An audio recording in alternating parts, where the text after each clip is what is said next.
Number 6. Good morning. My name is Jad Corey. I'm from Gaithersburg, Maryland. I just want to thank you for sharing your wisdom. And my question is, what criteria do you use to sell stock?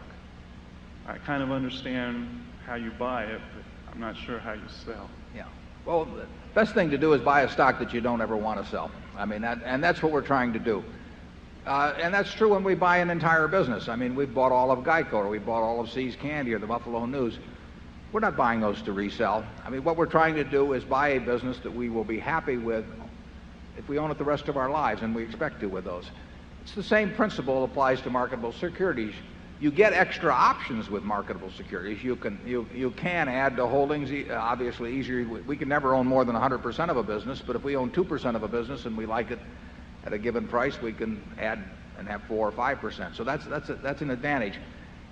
Sometimes if we need money to move to another sector, like we did last year, we will trim from some holdings, but that doesn't mean we're negative on those businesses at all. I mean, we think they're wonderful businesses, or we wouldn't own them. And we would sell, if we needed money for other things. The Geico stock that I bought in 1951, I sold in 1952. It was, went on to be worth 100 or more times, before the 1976 problems, 100 or more times what I'd paid. But I didn't have the money to do something else. So you sell if you need money for something else. You may sell if you believe that valuations between different kinds of markets are somewhat out of whack. And we have done a little trimming last year in that matter. But that could well be a mistake. I mean, the real thing to do with a great business is just hang on for dear life. Charlie? Yes, but the sales that do happen, the ideal way is when you found something you like immensely better. Isn't that obvious? That's the ideal way to sell.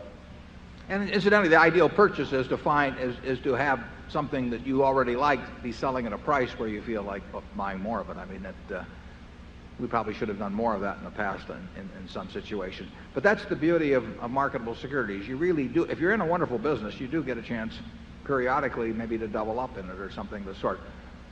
If the stock market were to sell a lot cheaper than it is now, we would probably be buying more of the businesses that we already own. They would certainly be the first ones that we would think about. They're the businesses we like the best. Charlie? Nothing more. Okay.